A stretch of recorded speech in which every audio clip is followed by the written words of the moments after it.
What's going on, guys? Thanks for tuning in to another episode of the Red and Gold Standard podcast. My name is Zach Hernandez, and as always, I am joined by my co-host, Mike Andrews of Nothing But Niners. Our guy, Matt Llewellyn, will not be joining us tonight, so Mike and I will be holding down the fort. We've got a great show planned for you guys tonight, this evening, this morning, wherever you guys are tuning in from. If you're tuning in on X, do us a solid, hit like and repost. If you're tuning in on YouTube, hit like and subscribe. Wherever you're tuning in from, hop in the chat. We want to hear your guys' thoughts on this game. This win, the 49ers beat the Atlanta Falcons, primetime, Sunday Night Football, 20-10. We got a great show planned for you guys tonight. Like I said, tune in, subscribe, retweet, repost. You know, all the whole nine.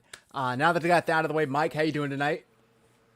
All is well, man. Had a really, really relaxing day. Got a lot of rest. Took my daughter to football practice and flag football practice. And then I got a chance to watch the 49ers game, man. And wow, I can't wait to do this breakdown with you. I hope that we do like the long one, like let's do it. Drive-by-drive thing, because I'm really excited about this game, man. I don't know if we want to talk about the news and all that stuff first, but I got a chance to, right before we went live, I was live on my channel breaking down Kyle's phone call. He does the media calls on Mondays. And so I got a chance to break that down, and we got some news in there. So we got some things to discuss, man. This game, we won, but it wasn't without costs. Yeah, I guess we could save that for after. Let's go through the good things first, and then we'll kind of bring everybody up to speed as we end the show with the news that broke today. I'm sure everybody's already heard it, but yeah, it was a great game. It was a great game. The 49ers took care of business at home in their red throwbacks. Fred Warner was in the house. The crowd was loving it, going wild. It was very nice to see. We had a Falcons fan in the chat. I hope she returns tonight. We asked her to come back Monday night for the recap show. But they took care of business, Mike, and I guess we could just get right into it, right? Without further ado, let's just get right into it. Yeah, let's do it, man. I told y'all, man. Yeah. Niners by 5. I was wrong, but Niners by 5. I told y'all we were taking this one, man. You underestimated them. Niners by 10. So yeah, I think I had them by 1 or something like that, or 2. I don't know. This might be our biggest win margin of the year. It is. It's the only non-one score win. Let's go, baby. Yeah. Let's go. So we start off. The Falcons win the coin toss, yet elect to receive the ball. They wanted their offense out on the field first. Did that surprise you at all? No. I got to rewatch it because I didn't see any of that live. I just assumed that we won and deferred to the second half, right? But that clearly was not the case. So what I do like, though, if I am the Falcons, I think I do want to start with my offense against this 49ers defense, right? No Fred Warner and all that. Let's just see what we can do out here and just get an opportunity to test the game. I came up with something. Bless you. I think that Kyle Shanahan defers because he's a nervous play caller. As confident as he is and as good as he is, I do these presser breakdowns, and what I hear Kyle say all the time is we do installs, and then, like, the day of the game, I want to take these plays out and put these in there. I think Kyle defers to give himself more time to get ready for how he's going to call plays. I really think it's like a way to just, all right, let me calm down, and then once the game starts, okay, I'm in it. As opposed to being nervous and, all right, I'm going to go with these plays. Damn it, I should have went with these. Now the game is on. We got an interception, which we haven't, or we got a turnover, or we went 3 and out, or they scored. All right, now I'm locked in. Like, I think it settles him down. You ever hear boxers say, like, it's not real until you get hit, right? Like, I think Kyle has to get hit in the moment before it happens. So he defers so that way the hit comes that way. I mean, very well could be. I know they've always talked about getting an extra possession to start the third quarter, but it could be both. Both things could be true.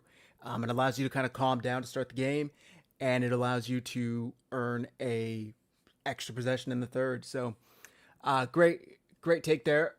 Yeah, I was surprised, honestly. I did not think that the Falcons were going to do that, but that makes sense, in my opinion, because you know the 49ers are beat up on defense, and your offense just came off of like a fantastic night on primetime last week.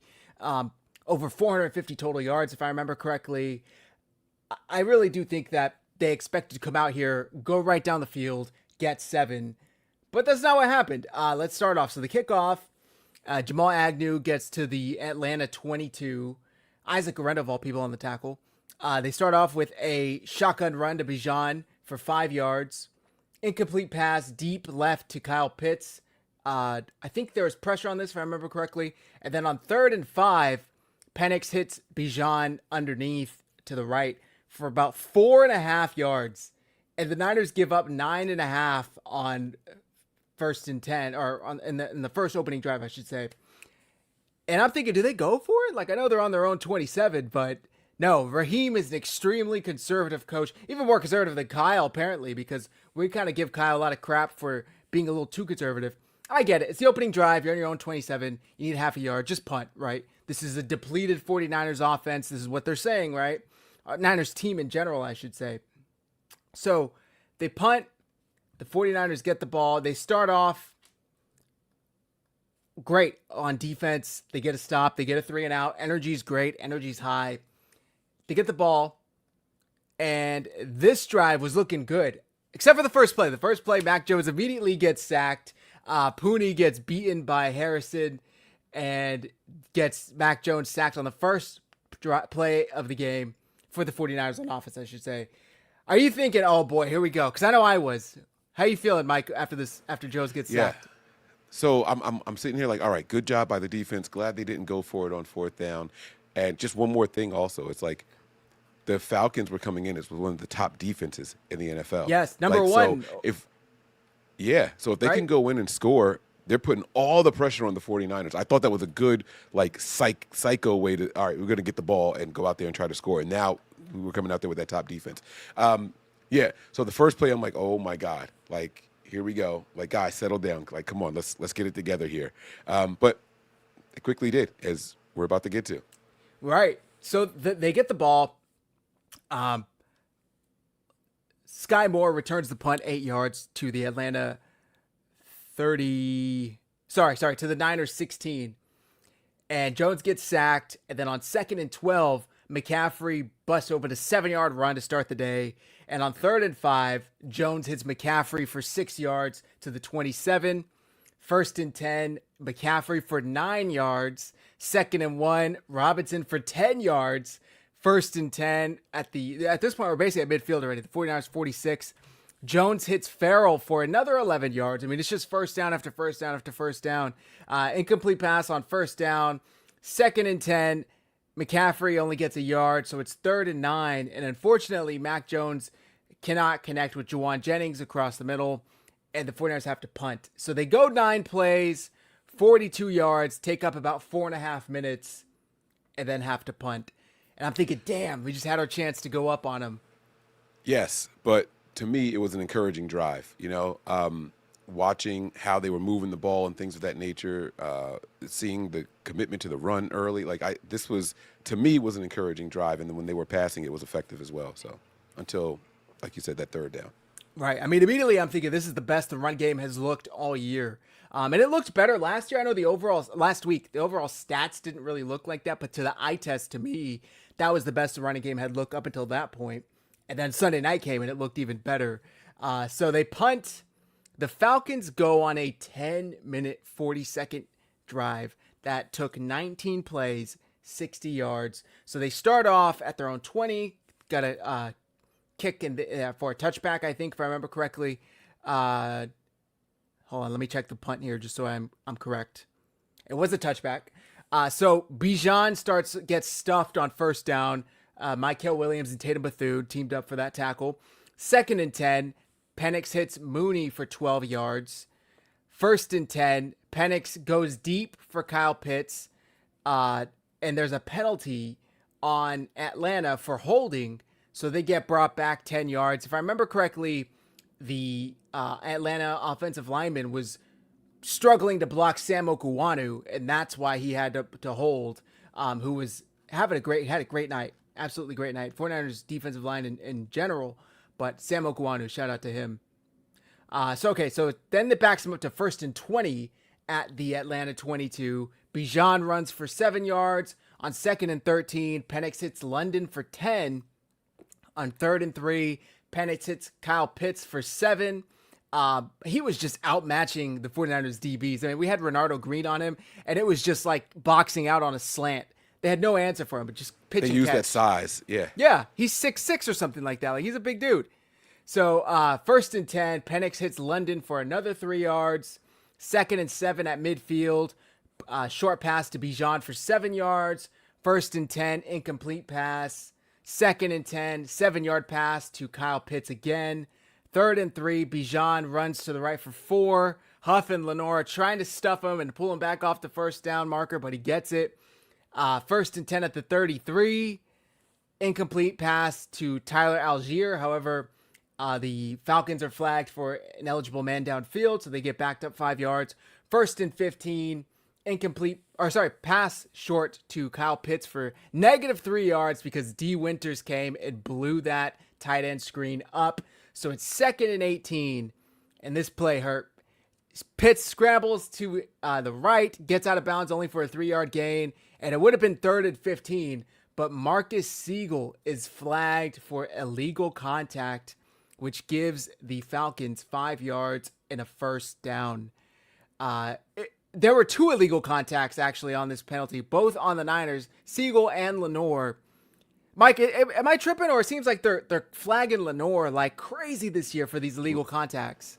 Lenore is getting a flag every single game, and that's gonna stop people from thinking he's as good as he is when they start breaking down the PFF stuff. But I mean, he's a physical guy. He likes the challenge. That's what he likes to do. I think that when they tried to say like illegal contact, I thought they were going to say hand to the face, but it was like high in the collar area. But that's not what they called him for. So, but yeah, he's going to get those flags, man. Like, it's just something that we got to deal with. I mean, when you see what he gave up overall in the game, I'll take it. Yeah, I mean, I agree with that. It is unfortunate. And then they called, we'll get to it, but they called a horrific pass interference on him later on. So it really is unfortunate. So, all right, so instead of it being 3rd and 15 at the 49ers 38, it's 1st and 10 at the 49ers 33. Penix incomplete pass to Charlie Warner, former 49ers tight end. 2nd and 10, Penix short pass to Bijan for 9 yards. 3rd and 1, Tyler Algier gets 3 yards. All the way down to the 49ers 21-yard line. That's the end of the first quarter, by the way. 1st and 10, Bijan for 4 yards. 2nd and 6, Bijan for 2 yards. And on 3rd and 4, Penix is sacked by Sam Okuwanu for a loss of 5 yards, which puts an end to this drive and makes them come out to kick the field goal with John Parker Romo, who is good from 38. How you feeling, Mike, after this 19 play? 60-yard drive that took 10:40 off the clock. Ends in 3 happy only. With the results at the end. Yeah, I mean, like, it's like that bend but don't break thing was going on, but I was very nervous, like, oh, it's going to be a long game. And you look at how much time they took away from the Niners, and they can't even go out there and like, get an opportunity to answer, because, like, I was like, damn, like, the first quarter's over already, and we've had one possession. Like, it was a little concerning. So, but I was a little nervous at that point. I felt like we were moving the ball, we couldn't get points, and then they come out and they start moving the ball, and it's like, oh man, and it resulted in points. It's like, it's going to be a long game. We got to tighten up. I mean, at this point, it seemed like we were on the receiving end of death by 1,000 cuts, because it's not like the Falcons were dropping the ball 30, 40 yards down the field. I mean, it was like 7 yards, 8 yards, 4 yards, 3 yards. It was constant. So that was really frustrating. But they able to hold them to 3. Classic Saleh, bend, don't break. So then the 49ers get the ball back. And you get a touchback, so you come out at the 35. Jones goes deep for Kittle. It's incomplete. 2nd and 10, McCaffrey runs for 7 yards. 3rd and 3, Jones hits Jennings for 13 yards. 1st and 10 from the Atlanta 45. McCaffrey up the middle for 5 yards. 2nd and 5. McCaffrey up the middle for 15 yards. 1st and 10. Brian Robinson to the left for 2 yards. And then on 2nd and 8 from the Atlanta 23, Mac Jones hits Juwan Jennings maybe a little bit in front of him, if I remember correctly. Hits him in the hands. It hits him in the hands, gets batted up, tipped, I guess you should say, and then Kaden Ellis, who was right in front of him, intercepts it. Now, to me, it looks like and I don't want to say this exactly in this way. It looks like he heard footsteps, I guess is what I should say. And he subconsciously kind of retracted his arms or stopped in his path because he then, if he keeps running, yes, he's going to get laid out by Caden Ellis, but he catches the ball, maybe even draws a penalty. But instead, he kind of stops and alligator arms it and then gets picked. What was your thoughts on this play? Yeah, I felt like, and this isn't the first time this happened, the only time this happens in the game. I felt like he, maybe these rib injuries are more serious than what we thought. Maybe he's got 5 fractured ribs for real because he clearly didn't want to take those hits across the middle in this game, and this was where you started to see it right here. Now, he also had that drop on the previous drive, so I did like that they came back to him on this drive. That's something that Mac Jones does really, really well. A guy will have a drop or something like that, and he's like, hey, don't get discouraged. I'm coming right back to you. Be ready. Right. He does a phenomenal job of that. But this time it was a short-armed or whatever you want to call it, and then, boom, it's like they got it.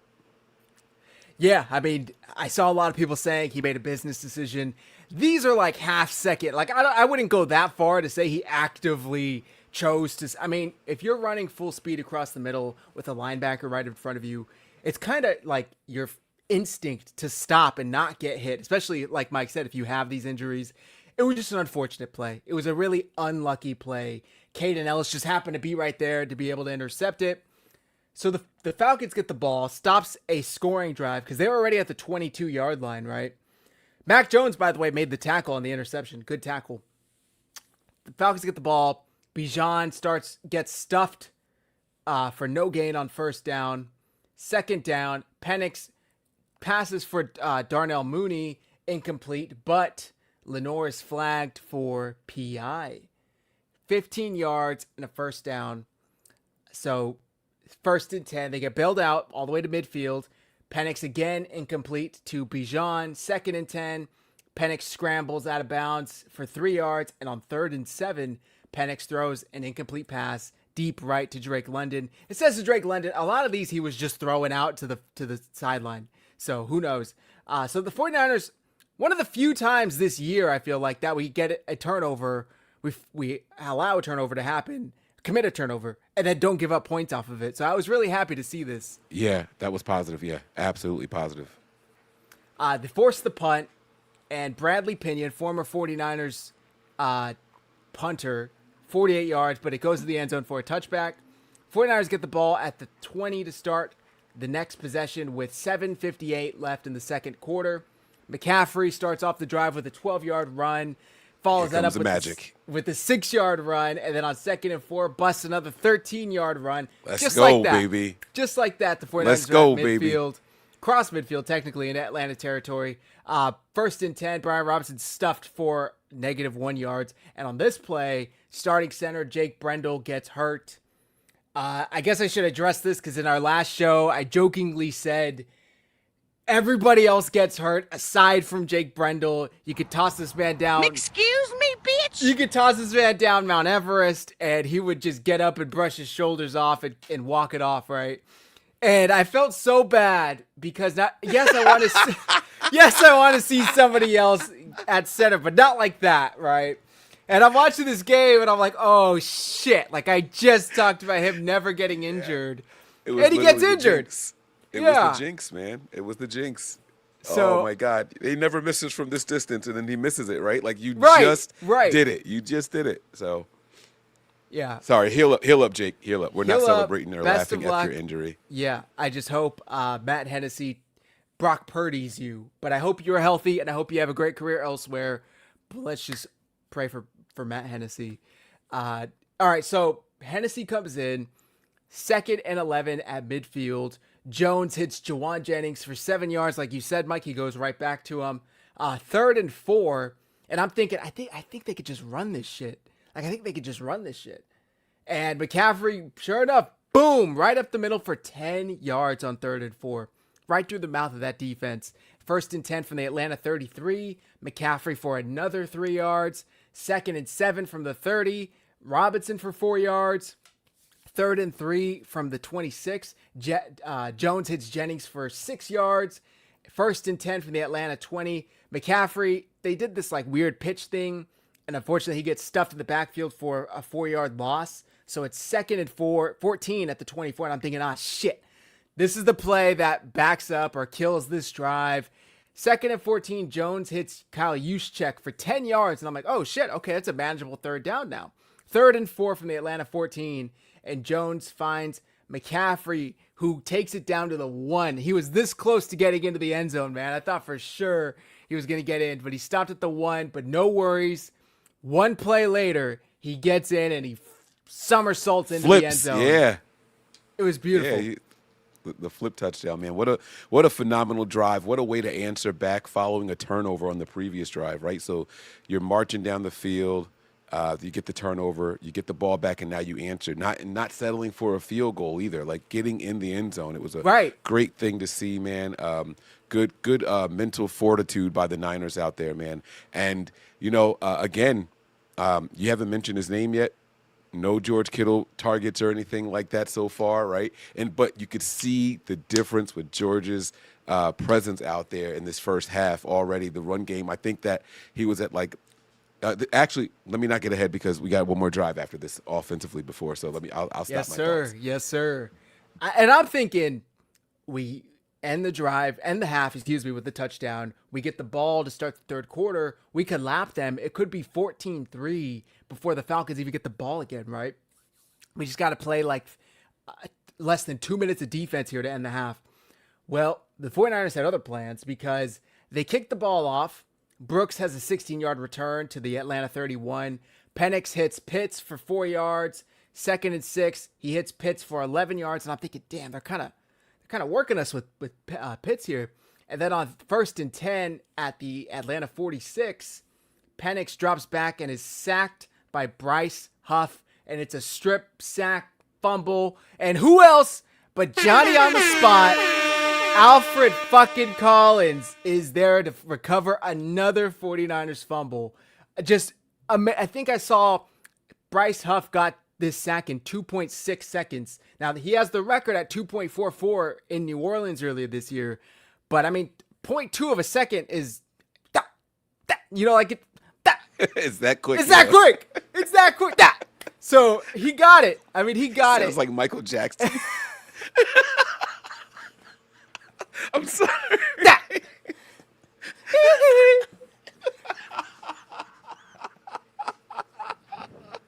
I love it, man.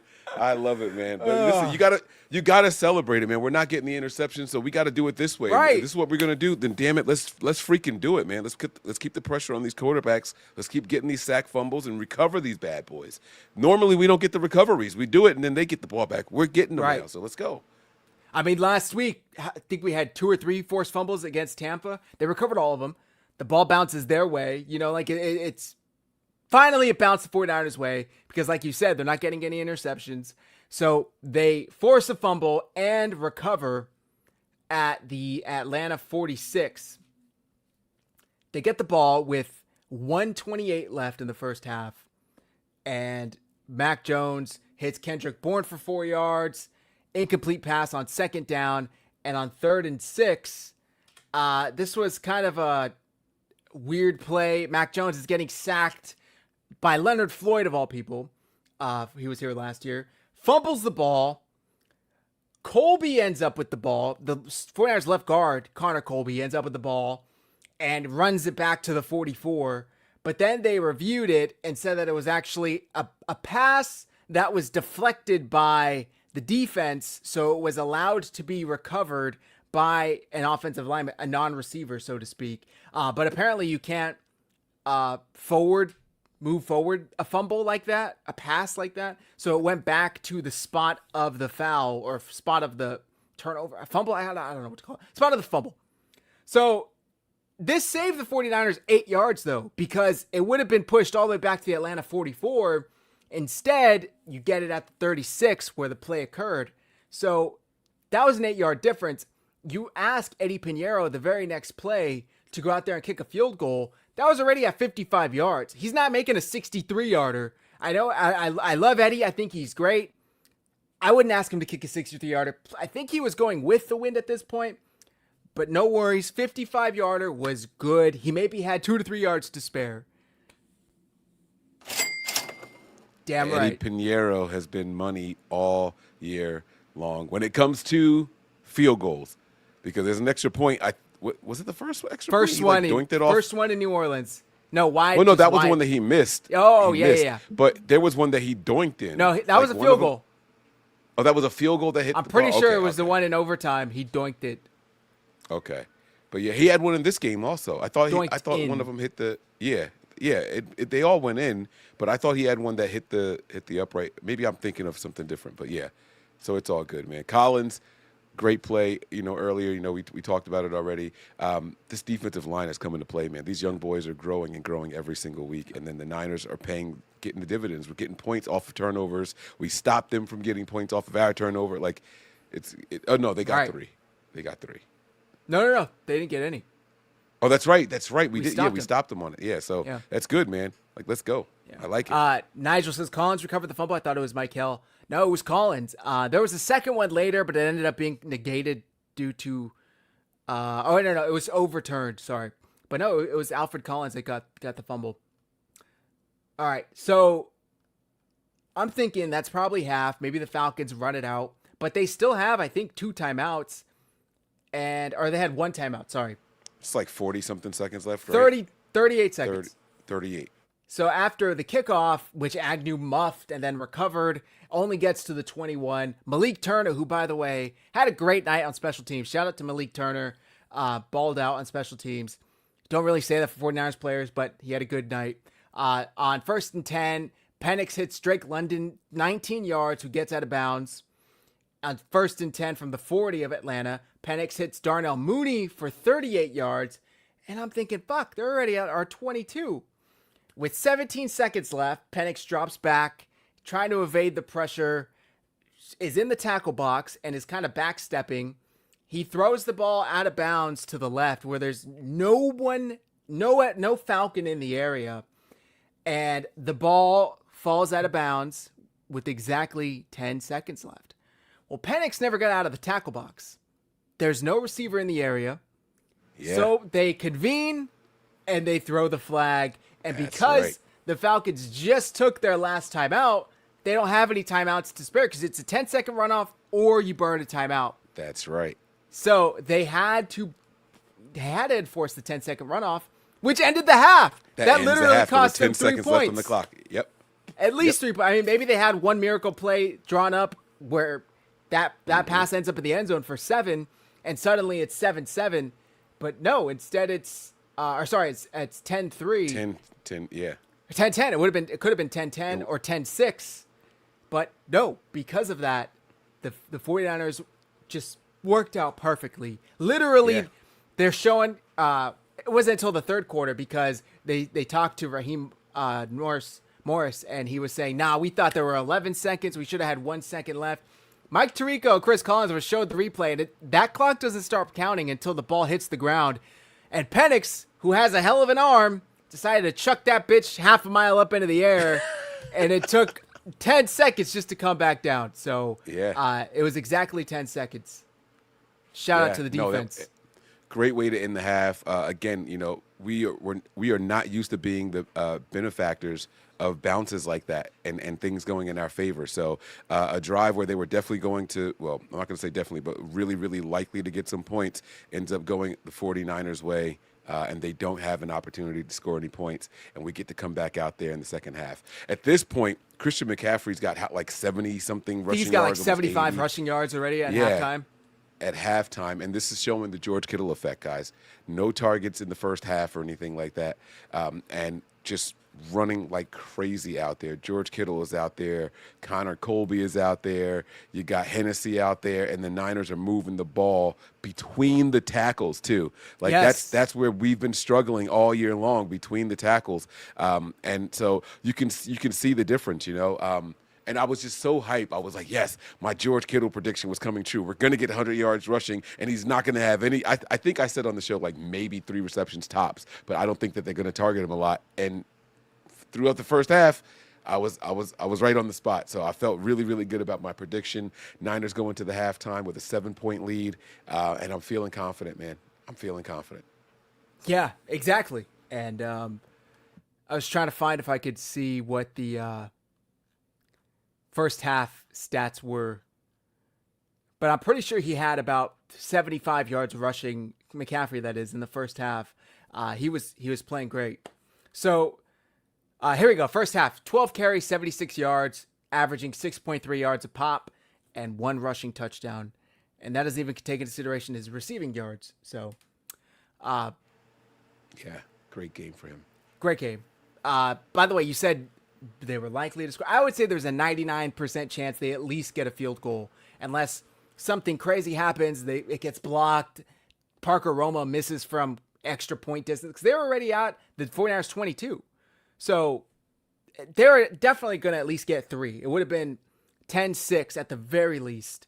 Who knows if they don't get a crazy DPI call in the end zone that puts them at the 1 with 2 seconds left, and penalty stopped the clock. So they would have had 1 play from the 1. Who knows?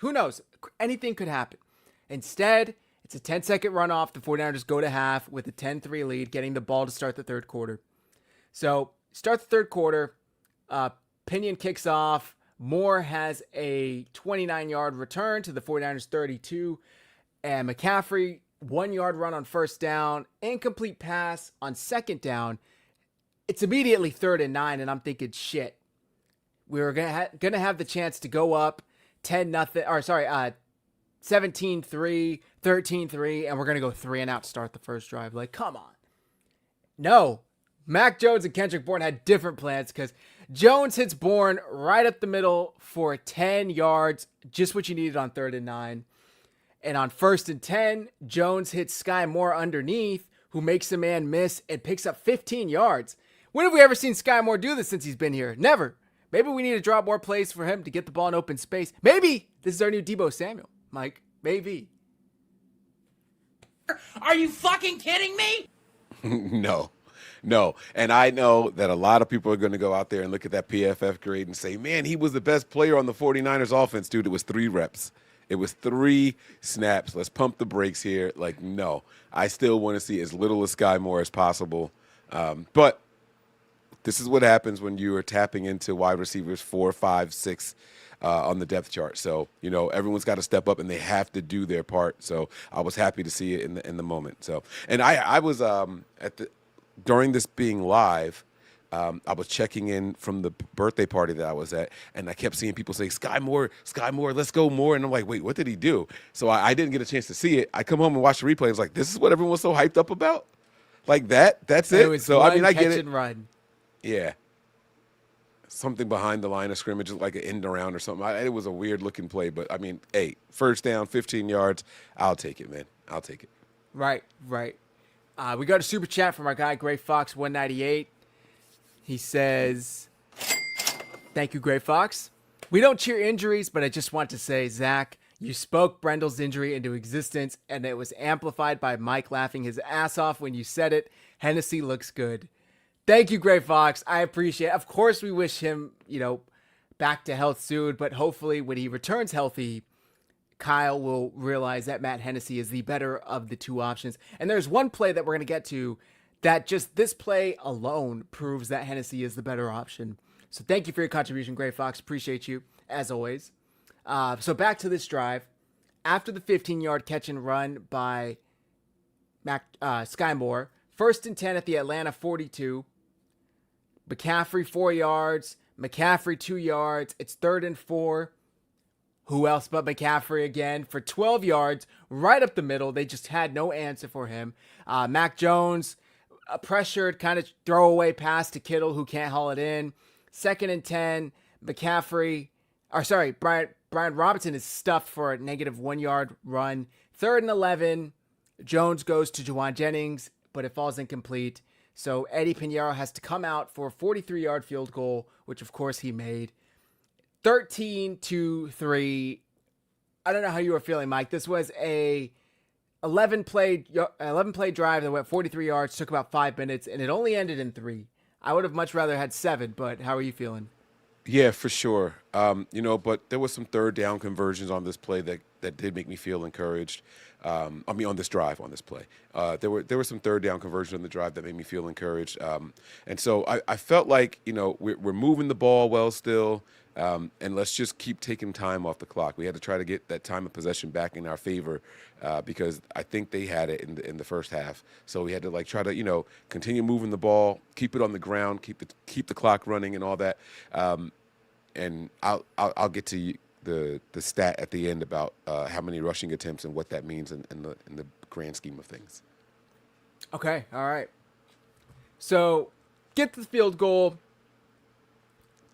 At least it's 2 possessions. That's at least what I'm thinking, right? At least it's not a 1-score game. You're up 13-3. The Falcons get the ball back, and you get a 45-yard return by Jamal Agnew. I'm thinking, damn, of course we just can't have a relaxing night. You're thinking special teams is finally in check. Nope. Special teams coverage is still an issue. 1st and 10, they start their drive at the 49ers 48. They're already into 49ers territory. Bijan Robinson for 6 yards. Bijan Robinson for 3 yards. On 3rd and 1, Tyler Algier gets 4 yards. On 1st and 10, Penix hits Pitts for 17 yards. 1st and 10 at the 18. Bijan gets 8 yards. Mustafa saved a touchdown, but unfortunately the very next play, Penix hits Bijan for 10 yards and the touchdown, and the extra point is good. So it's now 10-13. After the 49ers just went up 2 scores, the Falcons cut it right back down to 3, and the 49ers get the ball. Go ahead. No. So I was gonna say here, this was like that other drive that they had, but they ended in 3.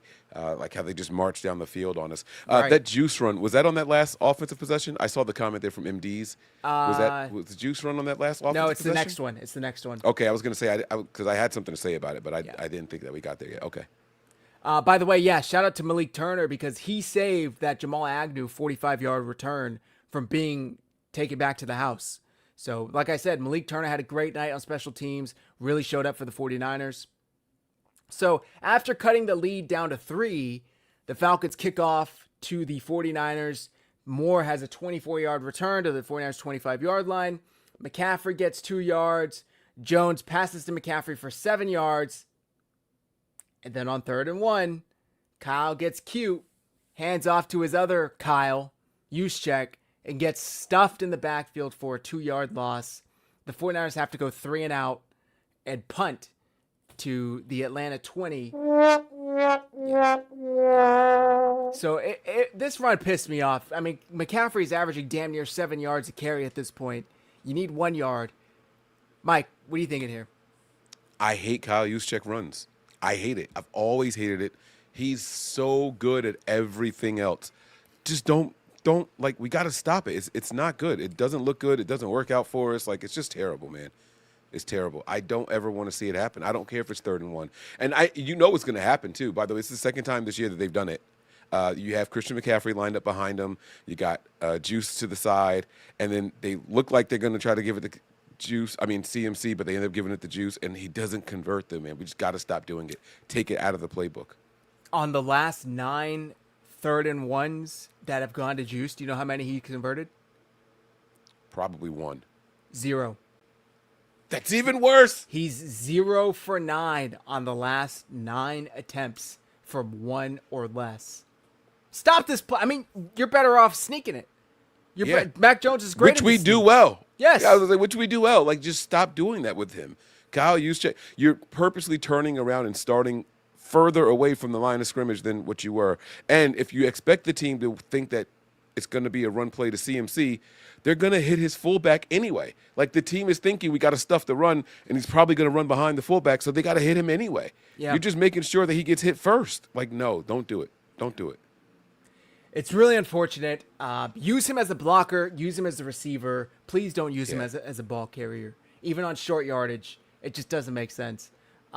We got Sean, member for 14 months. Thank you very much, Sean. Let's go, Sean. Let me drop a bomb on that. He says, I figured it out, Mike. Kyle runs Juice on purpose to say to the other coach, you are my bitch. Juice is crap. So are you. Then Shanny, sorry, I'm squinting. I have the screen minimized. Then Shanny says, that's the only Kyle being stopped in this game. That being Kyle Juszczyk. So he's trying to say, like, I'm going to beat you with my worst offensive player. Oh, that's right. I own you. But then he gets stopped and it's like, yeah, well, he didn't stop this Kyle. He stopped that Kyle. And it's like, dude, like, just stop doing it. It doesn't work, Kyle. It doesn't work. You're wasting a play. It's a waste of a play. I can't believe he's 0 for the last 9. Yeah, I saw the You stat can't last night. do that on purpose. No, you're bound to fall forward for a yard at one point. Right. Yeah, so, by the way, Niners Worldwide is Huff really out for multiple weeks. We're going to get to the injuries at the end, but unfortunately, yes, it looks like he's out for 2. But we'll get into everything. We'll break it down. Okay, so the 49ers have to punt, and the Falcons get the ball back after a 48-yard punt. They start the drive at their own 33. Penix incomplete down the field to Darnell Mooney. They're flagged for an ineligible man downfield again, so they're backed up 5 yards. On 1st and 15 from the 28, Bijan, 2-yard run. 2nd and 13, incomplete pass to Bijan. 3rd and 13, Penix hits Washington for 17 yards. And at this point, they're starting to pick on Darrell Luter a little bit. 1st and 10 at the 47 of Atlanta. Incomplete pass. 2nd and 10, pass short right to Drake London for 10 yards. 1st and 10 from the Niners 43. Bijan runs for a yard. 2nd and 9, incomplete pass to Drake London. 3rd and 9, the Falcons are flagged for delay of game, which backs them up 5 yards. And on 3rd and 14, Penix goes deep for Washington again, and it's incomplete. And I'm thinking, oh boy, the 49ers just kind of lucked out here because Falcons are moving the ball. They're already in 49ers territory, only down 3, a chance to tie or take the lead. And the 49ers defense came through. They forced them to punt, and you get a 43-yard punt, which of course, Mike, is downed inside the 49ers 5-yard line to start the 4th quarter. It seems like that's how these quarters always start. We're always backed up inside our 5. At least at this point, Sky Moore wasn't fielding it inside the 5 with a fair catch. It did get down by the Falcons, excuse me. Any thoughts on that drive or, No, the defense, again, that bend but don't break mentality. I don't know what they had dialed up for their first 3rd down thing, but that penalty changed it. They came out in a completely different formation, and so them not being able to convert. Again, I was very, very proud of this defense. They were using London all over the field. They moved him, and they were targeting certain people, and this young secondary, they didn't get discouraged, man. They really, really stayed in it, and I was proud of them. I believe that last drive also was when we had to make a change to the middle linebacker. Was that drive? I know. No. It's that not was going to like be in that very breakdown. early on. Oh, that was earlier? It was in the first all right. quarter that Tatum Bethune went out and Curtis Robinson came in. And I saw But he David didn't Lombardi. have the green dot. Yeah, David Lombardi said that he didn't even have time to get the green dot. So he was getting the plays from Robert Saleh on the sideline and kind of relaying them to the rest of the defense. Thankfully, It was only for like 2 series. And then Bethune came back in. But I'm thinking, man, are you kidding me? We're already down to our 3rd middle linebacker. But thankfully, Bethune came back in. They asked him about it post-game, and he didn't want to delve into it. He just said, oh, it was a little bit of – then he kind of caught himself, and he goes, it was nothing. It was nothing. I'm fine. Yeah, but I was fine, yeah. And that's the Niners just not wanting to give up any Right. So the 49ers get the ball back after forcing the Falcons to punt up 3, and there's like less than a minute left in the 3rd quarter. McCaffrey, 4-yard run on 1st down. And remember, we're at our own 4-yard line. 2nd and 6, McCaffrey gets 7 yards. That ends the 3rd quarter. 1st and 15 from the 49ers. 1st and 10 from the 49ers 15. McCaffrey catches a pass for 13 yards to get us to the 28. McCaffrey run for 2 yards. 2nd and 8, Jones hits Jennings for 5 yards. And on 3rd and 3, Jones throws a deep pass to Demarcus Robinson. And he just that drops it. Hits him right in the arms and in the gut and falls out the bottom of his arms. 2 thoughts for me, and then I'll get your thoughts. Why go for the deep shot when you just need 3? Do that shit on 1st or 2nd down, no problem. You go for the deep shot. It was terribly underthrown. Most notably, in my opinion, it was clearly PI. Robinson was being tackled as the pass was getting there. They called the guy was on his Lenore back, yeah. earlier for way less. What were your thoughts on this play, Mike? I actually like the play decision. And obviously, you don't like the execution, right? But the run game had been phenomenal all game long. You said it yourself. There was a 3rd and 4 that we ran the ball up the middle for like a gain of 9 or something like that, right? 12, like yeah. 12. You have Atlanta just guessing now. This is literally the brand of football that you want, and then you want to take a shot, right? Like Mac Jones wasn't doing anything phenomenally well in this game. I think he finished the game with like 160 passing yards or some bullshit like that, right? Nothing to write home about. But you catch that when all of a sudden Atlanta's like, damn, now we can't just focus on the run. You know what I mean? Like, you had the chance to do it. D-Rob's got to come down with that ball. He's got to. Or sell the pass interference, like you said. Right. You got to do one or the other. Like fall down and throw your arms up. Yeah, flail the officials around. see that shit and then they throw the flag. Yeah, let the officials convene and say, you know what? No, that wasn't a pass interference. But at least sell it a little bit. And these are things that the Niners.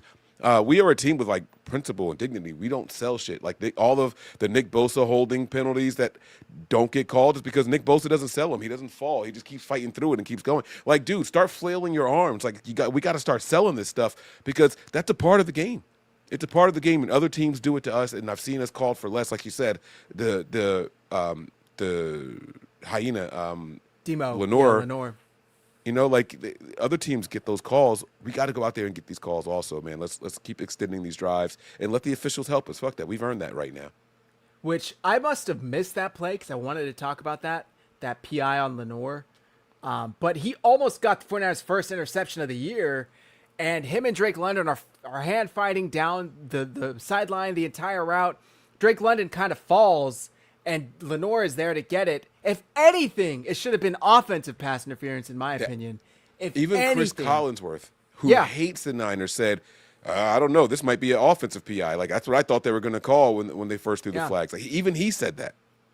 So, I mean, it was there for the taking, for sure. But very frustrating. And then they don't call anything on Hughes, who is all over Demarcus Robinson down the field as he's trying, not even making a play for the ball, just literally he had his arms wrapped around Robinson's stomach as he's trying to catch the ball.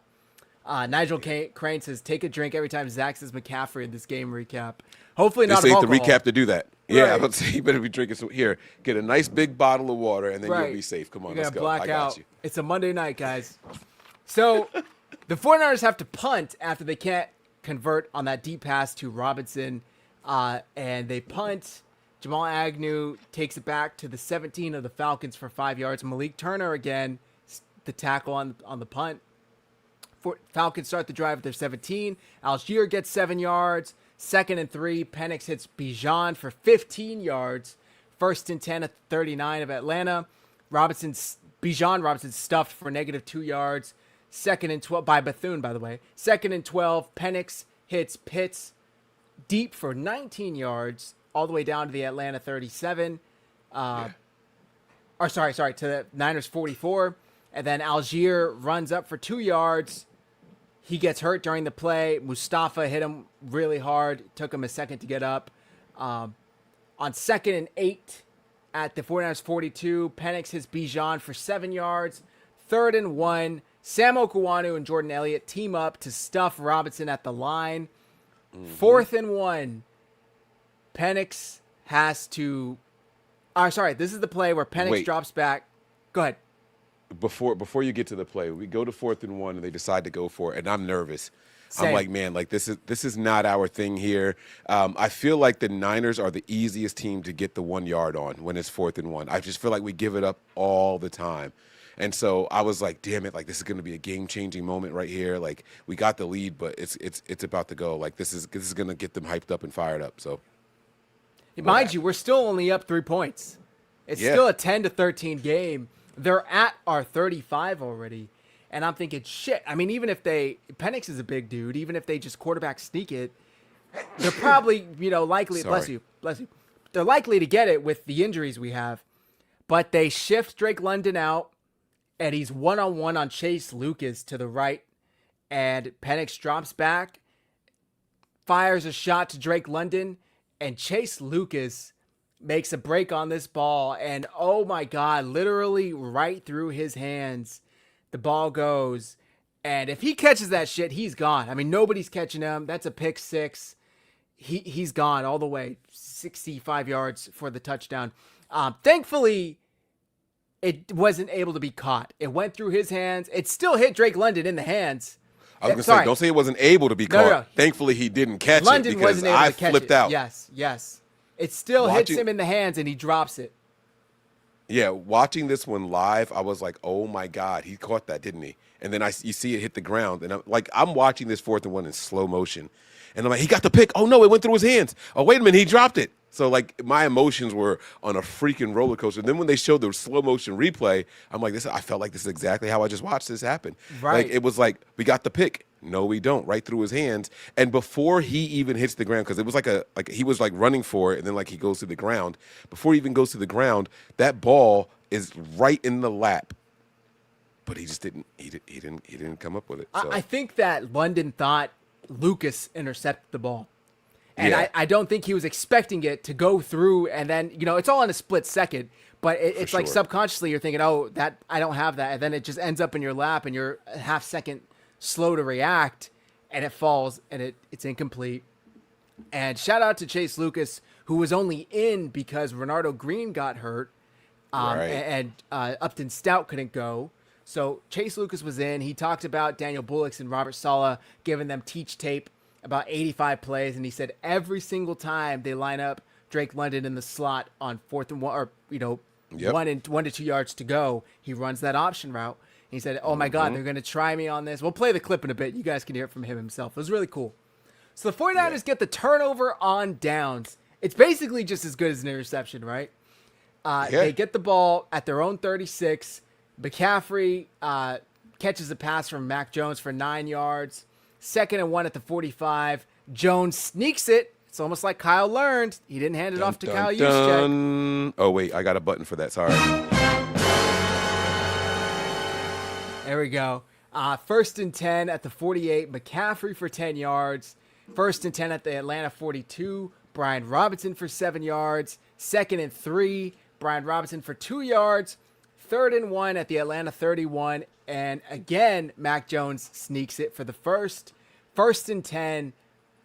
Mac Jones scrambles. This dude has wheels. He's Come on. scrambling in the pocket, hits the left flat, and is able to pick up 8 yards and doesn't slide. He dives. He dives to pick up the extra yardage, knowing that if you slide, it's where you start sliding, not where you end.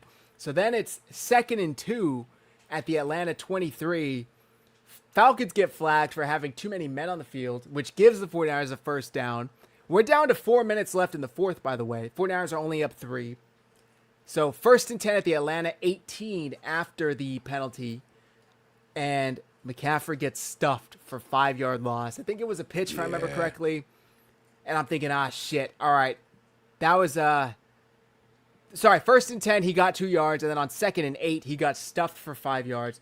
So it's 3rd and 13 with 2:46 left. And I'm thinking, fuck. Even if we get a field goal here, it's still only a 6-point game. It's a one-score game, Yeah, like, that doesn't really make me feel good. 3rd and 13. Mac Jones drops back, delivers a dime to Christian McCaffrey. Who else? Christian McCaffrey for 17 yards down to the Atlanta 4-yard line. I saw this after, Mike, but did you see what the Falcons, their error on this play? No, I haven't watched any film breakdown or anything of this yet. Like I said, I just watched the game today. So the mistake is they only had 10 men on the field. So they went from 12 men to 10 men on the same drive. 2 plays later. Yeah. Wow. 10 men on the field. So you watch Caden Ellis, I think it's Caden Ellis, and he's looking at McCaffrey behind him, and he's kind of saying something, and I think he's talking to somebody that's not there, that's supposed to be there, that he thinks he's passing McCaffrey off to. Because if you watch that 3rd and 13, McCaffrey's wide open. He's just on a little slant route, or a little out route, and he's just there. Yeah. He's just there, You wide open. can't leave the most dangerous man on the 49ers wide open like that. So they only had 10 men on the field. Finally, the 49ers are the beneficiary of one of those mistakes. Last time there was a play with 10 men on the field, Warner We got his lost ankle Fred Warner snapped. for the season. Yeah. So it was amazing. It was a great throw by Mac Jones. Christian McCaffrey, of course, sure-handed, hauls it in, and it's first and goal from the Atlanta 4. 2.5 minutes left, by the way. Atlanta takes a timeout. This weirdly says that both Atlanta and 49ers took a timeout. I don't know if that's true. Yeah, they called the timeout first, and then we called the time. We went back Gotcha. out there, and I don't know if Kyle didn't like what he saw or the play clock was running down, but Kyle ended up calling a timeout also. Gotcha. Nigel, yeah, great point. Kyle said afterwards that after the 2nd and 8 run where he was stuffed for 5 yards to set up 3rd and 13, McCaffrey, you'll often see him go, I need one. That's right. Yeah. He wanted to come out for a play, and Kyle's like, we never ever tell him no, but I had a play drawn up that I needed him to go in, so we actually had to send him back in for this 3rd down play, and it was perfect because he was there, and he caught it. Who's to say that Jawan, Robinson, Bourne isn't there and drops the pass? It's happened plenty of times before where they're wide open, ball hits them in the hands, and they can't haul it in. Not McCaffrey, baby. Not McCaffrey. So the next play. All-State, baby. All-State. Exactly. In good hands with All-State, Exactly. baby. The next play is 1st and goal from the Atlanta 4, and McCaffrey's running, and it looks like he's stuffed at about the 2, and I'm thinking, all right, no problem. Kill some clock, get it down to the 2-minute. And as I'm saying this to Ashley, the pile keeps moving. And the pile gets into the end zone for the touchdown. Now, a lot of people were bitching that, Connor Colby Let's talk about it. Let's talk about Colby pulled him into the end zone. I don't know if that's technically... McCaffrey's feet were still churning. They really never stopped, right? Now, I get that the rule is you can't pull someone into forward. But how dumb is that rule? Because you could push people from behind. You would think pushing somebody from behind would be way more beneficial to an offense than pulling them forward, right? Right. So there's 2 things here. One, I don't think Colby was guilty of what they said. And I did watch the game. I did watch the replay. I watched it in slow motion because they showed the replay over and over. After the touchdown, they cut to a commercial break. They come back, and the commentary, people are still talking about it. And the guy even said he should have been flagged. They said he should have been flagged, but here's my thing. There's 2 things. One, you're not supposed to be able to pick up a player and move him backwards. So one, his feet were still moving, like you said. But 2, Colby just happened to be there and facing the pile, and they were pushing into him. So yes, he had his hands on someone, but what is he supposed to do? Just lay down and fall flat? Right. He has to keep moving, and his arms just happen to be forward. I didn't see him grabbing Christian and pulling him backwards. I didn't see that. I did see his arms forward on Christian and the other people that were there, but he wasn't pulling the guy to get into the end zone. So I think that was a phenomenal no call by the officiating crew. I thought that was a really good no call. I agree. And like you said, he's falling backwards. What is he supposed to do? He's falling backwards, the pile is on him. McCaffrey's on him. He's just and they show it in slow motion as if it took 14 seconds to happen. This is 2.5 seconds tops, right? And so I agree with you. I don't think it was a penalty. I think it's a dumb rule in the age of the tush push, where if you could push, you could literally get a tight end, a running back, and a fullback behind your quarterback and push him forward. But you can't get, how beneficial is it for an offense to pull a player forward, even if they could? Not at all. I think it is more beneficial for the offense, because now you got to think about it. If you're pulling a guy forward, which sounds weird, but if you're pulling a guy forward and you're pulling them towards the defenders, that means the defenders can't hit the guy. They're hitting the person pulling them. You also have to be in a position to pull them forward. You got to get around. But you're preventing defenders from their natural angles to even be able to get to the ball carrier. So it's like an illegal block, basically. You can't do that. I don't know.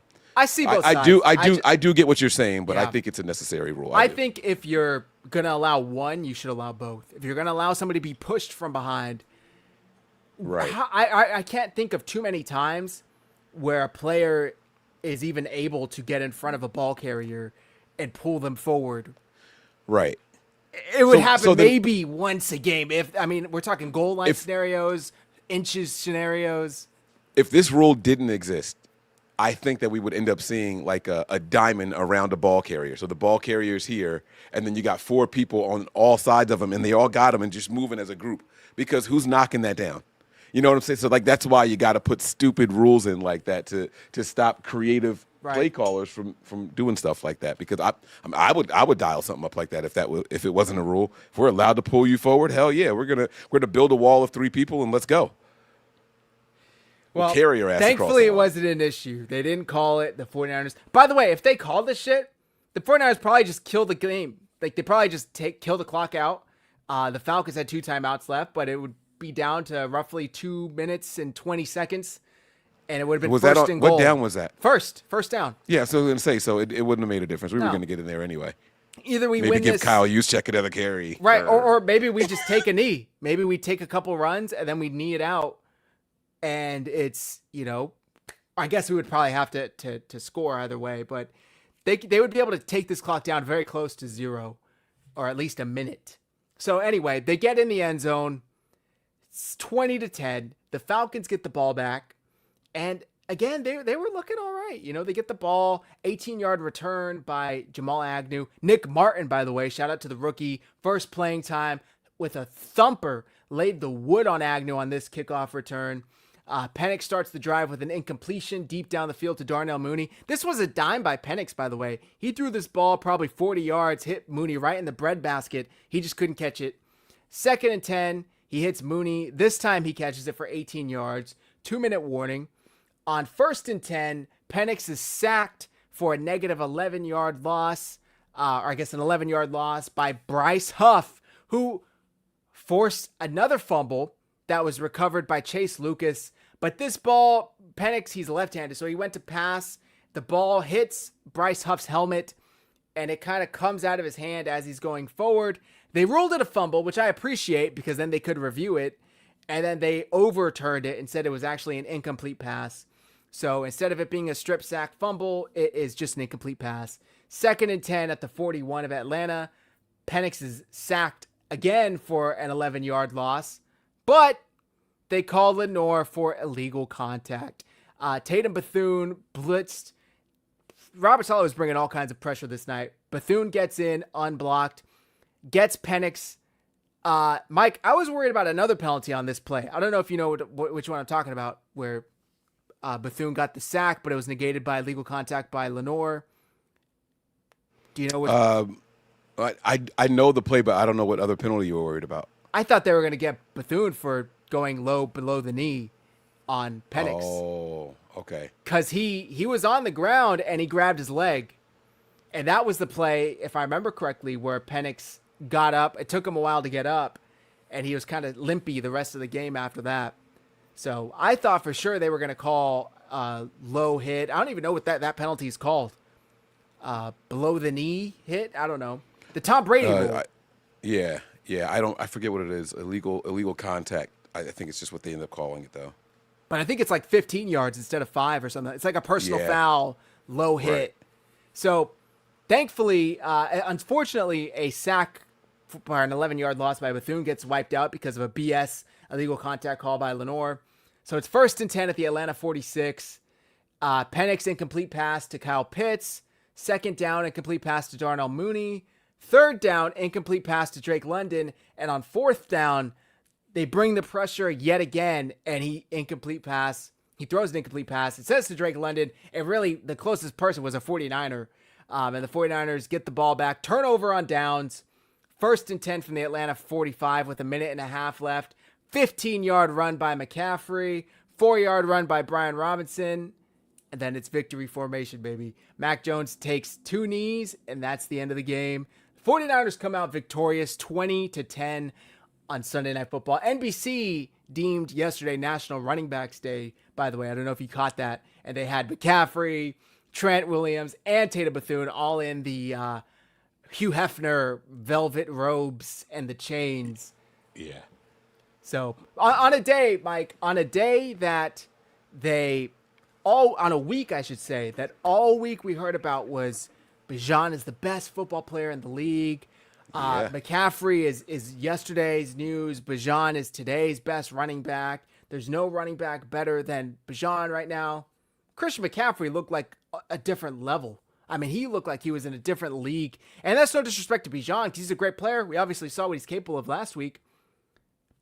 For some reason, the Falcons didn't use him didn't go to him. The Niners defense had answers. They tried.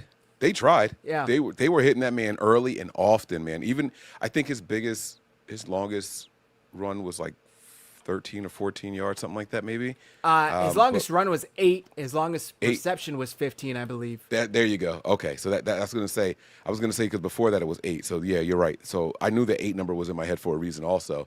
But I mean, the Niners were there early and often, and he had to earn everything that they gave him. He didn't have a ton of ops. I mean, what do you have? 14 attempts. I mean, come on, 2.9. These look like 49ers rushing stats. You know, that's how we've been all year long, you know? Right, right. But damn it, I mean, we really, really made it a point to flip that script, and I absolutely loved it, man. And I thought Drake London had more receiving yards than that. It felt like he was just the man all game long. When I saw the end of it, I was like, that's all? Like, that's it? Like, he didn't finish as their top guy, but all right, cool. Yeah. It was wild. So Bijan is kept under 100 total yards from scrimmage. Yeah. Yep. And Christian McCaffrey finished with over 200 total yards, right? Yeah. So, yep. I mean, that's freaking let me beautiful. flip the stat here. Mac Jones, not a great night by Mac, but he got the job done. 17 for 26, 152. I wouldn't put that interception on him, and he was like half a yard to getting a touchdown pass to McCaffrey. But it is what it is. McCaffrey, 24 for 129, average 5.4, 2 touchdowns on the ground. Brian Robinson Jr., 9 for 36, average 4 yards per carry. Mac, those 2 rushes for 2.2 or for 11 yards. 5, but it's very impressive for Robinson to finish with 4 yards carry because he had like 3 that were hit in the backfield. Right. So, right. Like his stats, I mean, this offensive line and the tight ends were blocking their asses off. And by the way, he's not going to get a lot of credit for it from other people. But Turner not only had a good game with special teams, he was throwing some good blocks out there as a wide receiver as well when he was on the field. That kid, I have no idea what he brings as a wide receiver, but he looked good as a blocker for the 49ers. There were plays I'm like, damn, like look at who was 81 for the Niners, and I'm like is that Owen's son? Like did they elevate him? And I didn't like who was playing 81, and then I had to like go back and look. I'm like, oh shit, that's Turner. Like this kid was out. He was playing a really good game for the offense as well. No targets or anything like that, but damn it, he looked good out there blocking. Yeah. For the receiving end, Christian McCaffrey led. No shocker there. 7 receptions, 72 yards, average 10.3 yards per catch. Juwan Jennings, 4 receptions for 31 yards. Sky Moore, 1 for 15. Kendrick Bourne, 2 for 14. Luke Farrell, 1 for 11. Kyle Juszczyk, 1 for 10. And as we all expected, Connor Colby finished with more catches than George Kittle. Just like we planned, just like we drew it up. But no, it was a good game. Jones spread the ball around. I mean, look at all the players that had to catch. It's impressive. This is kind of the norm for him. Now, it was a lower end passing yards wise, but from what the guys said, Kyle Shanahan was telling them last night, we need to get to 40 runs to win this game. They got to 39. So I think they went into last night knowing we're going to win this on the ground, and it's going to be a Christian McCaffrey game. Tatum Bethune said that in the postgame, that Kyle told us this has to be a Christian game, and that just means feed Christian early and often, and it worked for them. They got the win. They took care of business, 20-10, Sunday Night Football. They moved to 5-2, remain tied for the best record in the NFC. Would be in the NFL, but the damn Colts are still winning. They're 6-1 somehow. We got some stats for you guys here. Let's start with this. Ray McCloud started the week talking shit about the 49ers, about Lenore specifically, I want to say. He was talking about how, man, I wish I could be out there, but I can't. 5-1, talking about Drake London and, is it Mooney? Is Mooney one? I think Mooney, yeah. Yeah, Mooney's one, yep. Yeah, who needed to go take care of business. Then he said, please, y'all know what I'm talking about. Well, look at Lenore in coverage here. Versus London, 2 targets, no catches, 1 PBU, almost had a pick. Versus Mooney, 2 targets, 1 catch, no touchdowns allowed. So, did they really go and handle that? I don't think so. Quite embarrassing for Ray, who, by the way, Lenore responded to saying, they sent your ass home to go work on your weak ass release packages. He's not even with the team. He's like a healthy inactive. I don't even know what's going on with him. And for Ray to be salty about the 49ers when he cost the 49ers, I should say he helped contribute to a Super Bowl loss on that muffed kick punt. Right. Fuck out of here, man. They said that it was personal reasons he wasn't able to go to the game, so I don't know what it was. He's been out. He's been away from the team for weeks, though. Oh. This is like I an saw it ongoing said personal thing. though, right? Okay. I think it's All right. personal between him and the coaches. Gotcha. Okay. Well, you shouldn't write checks for your teammates to cash. Like I hate that, and I've criticized 49er players for doing the same exact thing. These guys don't talk shit and you're riding the pine. You know what I'm saying? Like you can't keep doing stuff like that because they're the ones that have to go out there and you give all these teams bulletin board material. They get hyped up, they get fired up. Coaches go out and look for clips like that. Or they have people who look for clips like that, and they talk about that going into games. You shouldn't do stuff like that. Yep. So I have this article here from Steelers Wire. McLeod being named a healthy scratch for the second consecutive week. So it's 2 weeks in a row. Morris explained there's a little more to the mysterious situation. I sent him home, Morris said via Falcons.com, an excused absence. We are working through some things that are private with the young man, and we will get those things figured out. This is between Ray, the organization, and us.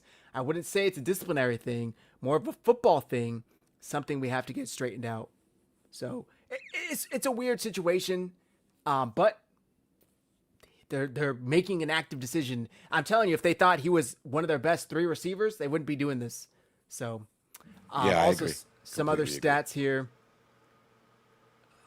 Highest graded 49ers on defense, or on offense, per PFF. Sky Moore with a 91.4, Luke Farrell with a 90.8, Jake Brendel with an 83.2, Colton McKivitz with an 81.6, and Christian McCaffrey with an 81.4. Mike, Christian McCaffrey isn't your highest graded player after that performance. Throw the grading scale away. That's what I'm saying. That's what I'm saying. And then for Sky Moore with three offensive snaps total, and 1 was a reception for 15 yards. Cool. That gets you a 91.4 for PFF. This is like, it just makes me shake my head. Like, I hate when my eyes don't line up with someone's grading system. It just doesn't make any sense. I'm going to continue to trust my eyes. This does not mean Sky Moore deserves more reps at all. So just no. Yeah, I mean, I was bummed that Jordan Watkins got the inactive after practicing for the first time since injuring his calf. I thought for sure he would get the look, the nod. They were testing him on kickoffs again. Hopefully next week we can see Jordan Watkins because at this point, I'm tired of these drops. We need some speed. Watkins brings that speed. Maybe we can get him involved somehow, even if it's just on special teams. And then the highest grades on defense, Bryce Huff, no surprise there. These make a little more sense to me. Bryce Huff with an 81.9. Chase Lucas with an 81. Shout out to Chase Lucas. Sam Okuwanu with a 79.9. Tatum Bethune with a 79.3. And Malik Mustafa with the 67.8. Just some ballers there. Now, this lines up with the eye test, right? This kind of lines up with the eye test. Now, my question is, why are the Niners so hesitant to play Chase Lucas? This is something, because during preseason, he was also lighting it up, and we were like, yo, this guy is going to be good here. He's going to be good here. They talked about his relationship with Lenore, how they started out enemies, and they ended up becoming friends and all that stuff and all. It's like, why isn't he getting more playtime? Why do we have to have 3 injuries to that position before he finally gets on the field? The Niners just kind of stick with their guys no matter what. They really fell in love with Upton Stout and was like, yeah, you're just going to be the guy. Yeah. And I didn't get it. I don't understand. I like being confident in a rookie because that is a change of pace for the 49ers. But just throwing him in there his first time he's healthy and available and he gets to start right away. And you see him kind of struggling just a little bit. You know what I'm saying? But it is what it is. And I see the Fire saying that he needs more playtime. I would like to see it also. Even if you're just rotating him. He doesn't have to be out there all the time. But he doesn't get a lot of snaps. So give him a couple more. Yeah, I agree. I think that he's earned more playtime. Now, Upton Stout's had some great plays, right? But he's also had some bad ones. He struggled. He's a rookie. Whereas Chase Lucas, maybe he doesn't have the upside, but at least he's not a rookie. He's been in the NFL a few years. He's on his second team now. And he talked about, that 4th down stop, just having I have it here, actually. Let me play this. this is him talking about how the film study prepared him for that fourth down play. And it was just really impressive to see. They had a great indicator tape for us at the beginning of the game or at the beginning of the week, and it showed when Drake London motions and he's at 2, he's either going to run an option route or it's going to be flat 7. And I seen how wide the number 1 was with Demo, so I was like, okay, I'm going to try to beat him to the outside as fast as I can. And I put my hands up, man. I swear to God, man, that thing went straight through my hands. But I'm just thankful that, I made the play and that we was able to win the game. That's the biggest thing. After the Vegas preseason game, you talked a lot about the indicator tape. Yeah. When you had the interception there. Yep. How big of a file is that? How many plays did they give you every week to study? I remember when the Vegas game, I told you it was like 130 something. Mm-hmm. This one was probably like around 80. But it's just things that they don't want to say this is 100%, but just keep looking at it. So when I just kept looking at it, I'm just like, man, every time he's at 2, man, he's running the option route. Like, he's always outside. So when I got it, when I seen him motion over, I'm like, oh, wow, they're really about to run this on 4th and 1 or 4th and 2. And I'm just mad that I missed the opportunity to pick it off, but I'm glad I got the play to win the game. So shout out to Chase Lucas.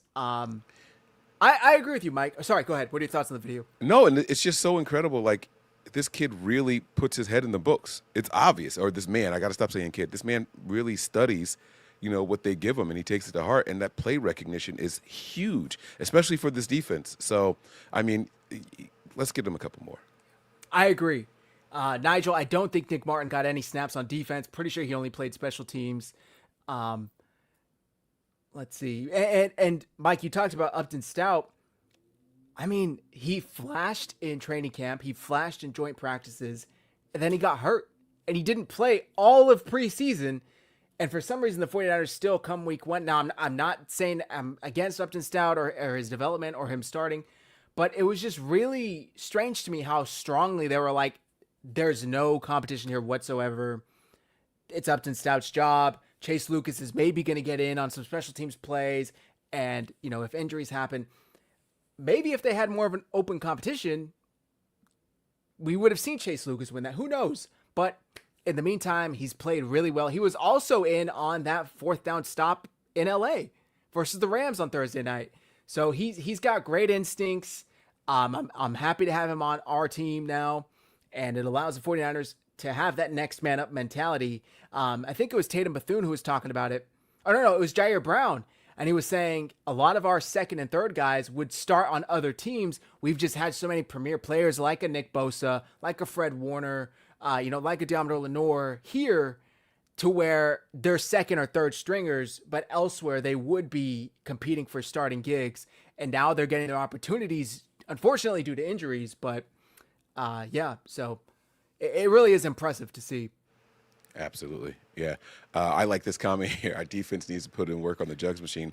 I'll be honest with you, man. I think when teams over-focus on interceptions, it could be a problem. I'll take PBUs all day and stopping the big plays as opposed to focusing on trying to get interceptions. Because I've seen guys try to jump a route and then the ball goes over them and then they could let the pass get completed and all that. We just don't want to see things like that happen. So, let's baby step this thing. The pick, I don't think we're going to go all season without interceptions, guys. So it's going to come at the perfect here. moment.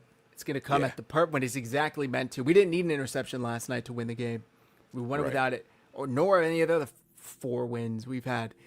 So unfortunately, this morning Kyle gets on the call and shares his injuries. Bernardo Green left the game pretty early on, and Darrell Luter, I believe, had to come in for him. So Bernardo Green had a toe injury. It's not turf toe. He'll be reevaluated this week. Jake Brendel, hamstring's going to miss a couple weeks. And just the dagger, man. Bryce Huff, after his best game, also has a hamstring injury. He's going to be out a couple weeks. I mean, it's almost laughable at this point. Ricky Pearsall and Upton Stout will be reevaluated this week. Brock Purdy and Yetur Gross-Matos will be in similar practice situations this week, and the 49ers may have an opportunity to open Spencer Burford's practice window this week. Mike. Yeah, so a couple of things on this. I mean, obviously the Bryce Huff news is going to hurt, but this sounds like it's more of a precaution thing. Kyle said maybe 2 weeks.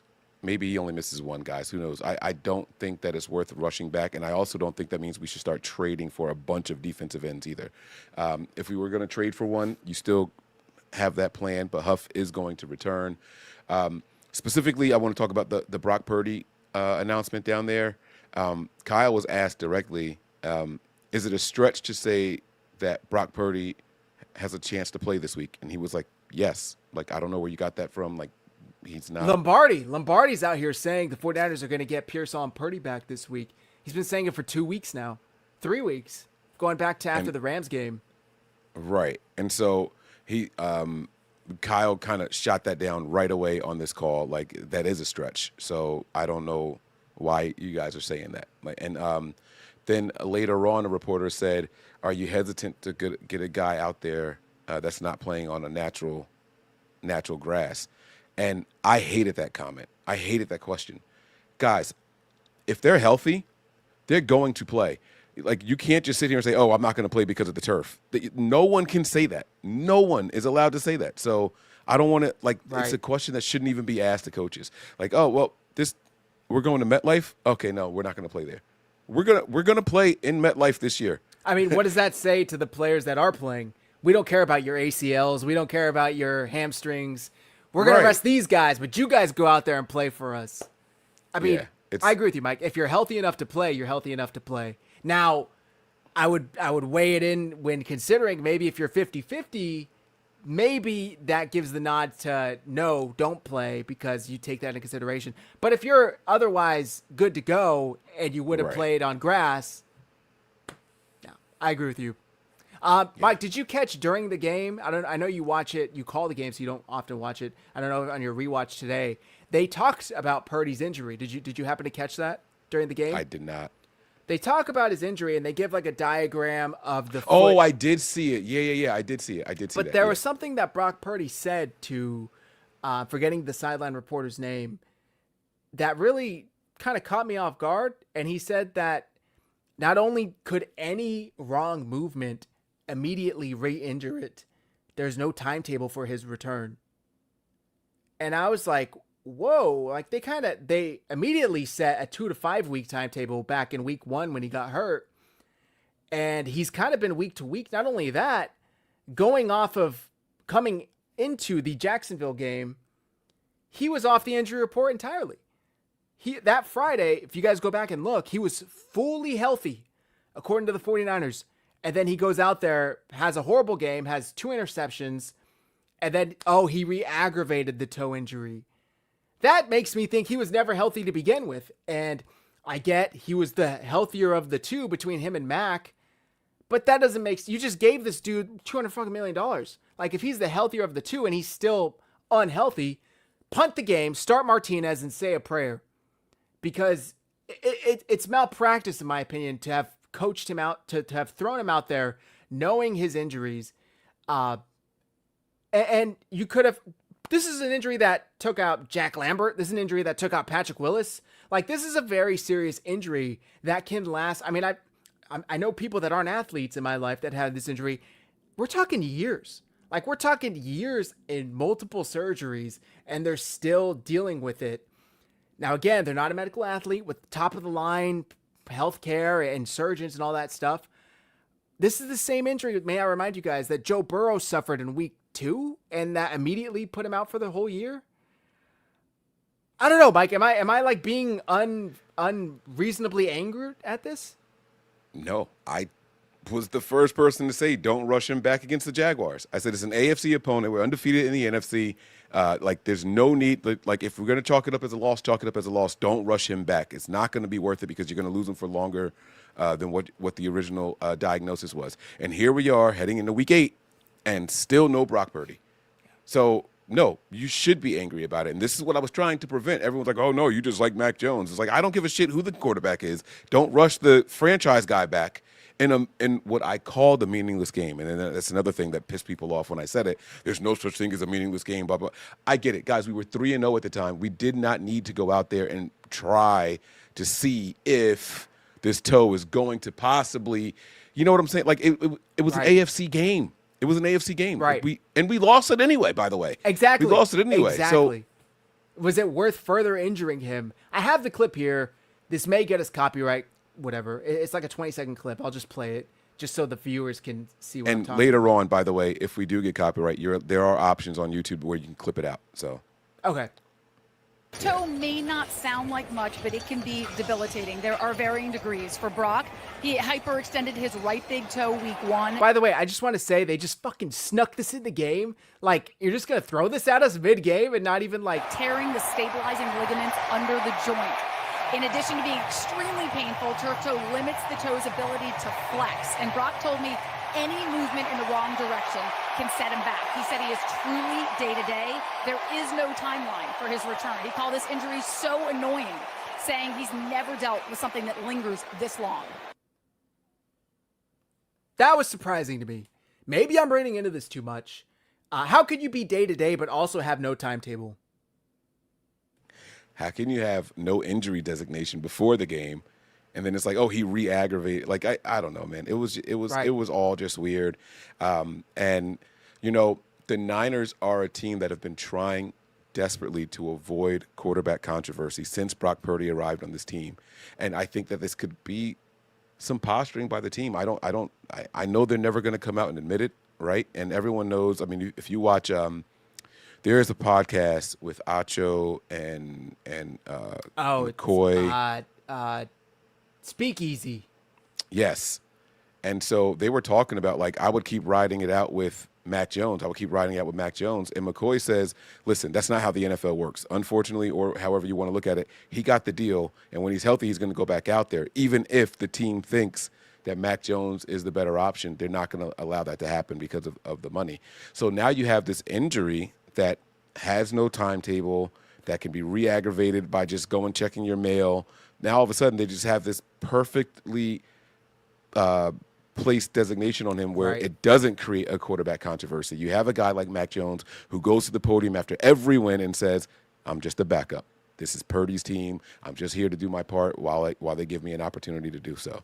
And so this could be the team saying, hey, this is what we want you to tell people. This is what we're doing, and you take it easy. It could be a friendly benching. I don't know. I'm not trying to cause controversy or anything like that. This is not a hot take, but I think that's what they're going to do. I really think that they're looking at it that way. If Mac Jones was out there stinking it up, I think we would have some timetables for Brock Purdy. We're hoping to get him back by this point. They're not even saying that. So, you know, they're leaving it up to in the air. It was really unfortunate. Law of Haas says, that's a good point, Zach. This was planned, this announcement. I was like, excuse me, bitch? Yeah, exactly. Exactly, Law of Haas. I agree with you. Excuse me, bitch. There you go. It was really unfortunate. It's like at this point, I get it. Hindsight is 20/20, Nigel. But they knew what this injury was. They initially called it a 2 to 5 week injury and then had him back after 2 weeks. It's like, oh, okay. Maybe it actually wasn't really turf toe after all. Maybe he just kind of strained his foot, you know? And then it, of course, gets re-aggravated because he's playing on an injured foot.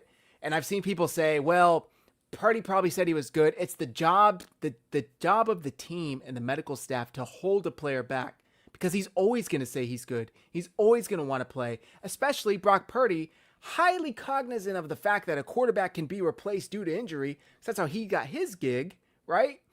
He sees Mac Jones come in, win a couple of games for the 49ers, and now he's thinking, okay, I got to get back. I'm good to go. So it's just unfortunate the way this is played out. And I hope the best for Purdy. If they didn't play him that week 4, he would have had 6 weeks of rest now. Unfortunately, now he only had 3, and then he played, re-aggravated, and then it's been another 3. So, I don't know. It's unfortunate. We got our guy Joe here on a mission to say that Purdy is better and Mac Jones sucks and all that. And that's fine. You can feel however you want to feel about the two quarterbacks. Purdy's not coming back anytime soon based off of everything that we just saw, based off of what Kyle is saying. So it's not a matter of, oh, we criticized one guy and we didn't criticize the other guy. Were his throws perfect? No one said that. I mean, we talked about Juwan Jennings getting alligator arms because he heard people coming. That means that there were high passes. That means that he was going to have those ribs exposed, and he chose not to do it. It goes without saying. You know what I mean? We're not criticizing one guy and not criticizing the other. We just weren't analyzing each throw of Mac Jones in this game. We said that this was a regular-ass game for Mac Jones. Anybody could have gone out there and played this kind of game, 157 yards or something like that, and the interception. This isn't one of those things. And by the way, I saw that you said we should have dominated this team. This is the team that just beat Buffalo. This is a team that had the best defense in the NFL heading into this game. Best rushing I understand. offense. Right, I understand your angle here, but no. Don't sit there and make it sound like this was supposed to be a cakewalk. A lot of Niner fans chalk this game up as a loss after they watch what Atlanta did to Buffalo. So don't do that. Nigel, I trust medical staff to know what they're talking about. So if they cleared him, talking about Brock Purdy, I don't. I actually don't trust the 49ers medical staff. This is the same staff that told Bosa he was good to go back in the game a few weeks ago after Bosa knew he tore his ACL. They've done so many things wrong, or they were wrong and, led to further injuries. I'm not saying that they should be 100% correct because, of course, they're people. It's going to happen. But there's a track record here where these injuries just get worsened due to playing. Let me correct you so we don't get overly critiqued. They didn't clear him to go back and play. They ruled out an ACL tear. Thank you. By the hand test. Yeah. That's what they did. And then it turns out it was indeed a clean ACL tear. It just completely severed. Right. So, Thank you. Yeah. Thank you. Yeah. I just think there's a little bit of caution. We should exercise a bit of caution with injuries with this team. They said Bryce Huff's out for 2 weeks. In 49ers speak, that's like 3 months, right? We'll be lucky if we actually get him back in 2 weeks, the way Kyle Shanahan. You guys remember Christian McCaffrey going into last year? Perfectly healthy, perfectly fine. Mm-hmm. Monday Night Football, he's actually inactive. He missed 8 straight weeks. Right, exactly. To start the year. They were trying to make it this secret that remember the Mason interview when they That told was me the on whole Wednesday thing. I was going to get to start, and then it's the kids crying at the podium. It's dude, shut the hell up already. You cannot trust what they say publicly, and clearly you can't trust this medical team. You can't trust the reports that they put out there. I do have a question for you before we wrap this thing up here. How did you feel about the pass protection in this game? I thought it was fine. Off the top of my head, I want to say Mac got sacked twice. I think it was 2 times, yeah. Just the first play of the game, and then I want to say sometime in the third. Oh, the play to Connor Colby. I think that ended up. I don't know if that was ruled a sack or not. Because that was kind of weird. I guess it was a pass. Right. But I think it was fine, honestly. Mac was getting the ball out quickly. It wasn't really an issue for the 49ers to deal with. Matt Hennessy looked good after Jake Brendel went down. And the Falcons have a good defensive line. Now, they were without their top pick, Jalen what? They only finished the game with 1 sack, according to this. So, well, that second one, that ended up being a pass to Connor Colby, right? So, it should have been 2, but that kind of lucked out there. Yeah. I thought they were actually pretty good. They handled their own. Trent was great. Trent looked good, yeah. I pulled up the pressures. Let me see if I could find this really quickly for you before we wrap up. But what did you think? No, I was actually very impressed, especially with Hennessy going in there too. I was proud of how the offensive line held up for the most part. It was good to see those guys get into the second level in the pass game after pass pro. Getting to the second level in the run game. I thought the pass protection was okay. It's not like we were throwing the ball a ton in this game, so I kind of like that. This was not a game that we were going to air this ball out. That was never part of the game plan. So I liked it. Kyle said that the plan was to run 40 times. If you're running the ball, that's what I wanted to say. If you're running the ball, if your plan is to run the ball that much, you aren't going to get one of those games with 70 offensive plays. And here's why. Every time you run the ball, you're taking 1.5 minutes of play clock. I know that sounds like that can't be right, Mike, but you just do the math, right? You get 25 seconds in between plays. I'm sorry, you're taking a minute every time you run the ball. You get 25 seconds in between plays. And then there's the time of the actual play. Let's call it 5 more seconds, 10 more seconds, right? That's a minute every time you run the ball. And so if that's part of your game plan, you aren't planning to throw the ball 25 to 30 times in that game. So that just lets you know what they were expecting in this game. It was not supposed to be some phenomenal Mac Jones or Brock Purdy. I don't care who the quarterback is, if you're planning on running the ball that many times and you get a chance to do it, you're not passing the ball. And it doesn't stop the clock from running. That's the important thing. The clock continues to run the entire time. Every incomplete pass stops the clock, and so it extends the length of the game. So I thought they did good, though. Yeah. So great point, by the way. Lombardi had the pressures here allowed by the 49ers offensive linemen. Falcons allowed 22 pressures. 49ers only allowed 6. Connor Colby allowed 2. Matt Hennessy 1. Trent Williams 1. Colton McKivitz 1. And Dominic Pooney 1. Which most of which came early. Agreed. So there was also, I swear I had it pulled up here, the amount of pressures that they got, which 22, let me pull it up here, was amazing. I mean, this is a team that has struggled to get pressure since Bosa's injury. Yeah. Even before Bosa's injury. Let's not be like Bosa. They were getting some pressures, but like 22 in one game feels like a whole lot of pressures. So, Here we go. Yeah. So number 1, Sam Okuwanu with 5. Well, I should say tied for number 1. Sam Okuwanu and Bryce Huff, who each had 5 pressures and a sack. Alfred Collins, the rookie, 3 pressures up the middle. D. Winters with 2. Jordan Elliott with 2. Kevin Givens with 2. Tatum Bethune with 1. Chase Lucas with 1. And Michael Williams with 1. Michael Williams only had 1 pressure on the stat sheet, but he was giving Jake Matthews a handful all night long. All night long, he was pushing Matthews back into Penix's lap. He looks like a problem. He looks like an absolute problem to be dealt with. Yeah. I can't wait for him to get settled in at one position. Like, he's going to be special. This kid, he's got what I see why they drafted him. And I know a lot of people were concerned with he was just a rotational guy over there, never really a starter. I'm not mad at the pick, but I'm mad at where they picked him and all that stuff. Like, there's no guarantee this guy was going to be there in the second round when we made our next pick. So they had a guy that they saw the most potential in. That's what they went and got. So I like it. Yeah. Not only that, there was a run on defensive lineman right after we took Williams. Yeah. The Dolphins, the Steelers. I'm forgetting who else, the Falcons, like all these teams went and got either defensive tackles or defensive ends. So I'm happy with him. I think he's developing very nicely for the 49ers, and I'm really excited. By the way, we didn't even talk about him. Shout out to Robert Saleh. Shout out to Coach Shanahan. Coach of the Year and Assistant Coach of the Year candidates by far. I think, unfortunately, Steichen is leading the odds right now. Nobody is doing more with less than the 49ers, right? By far. And yep.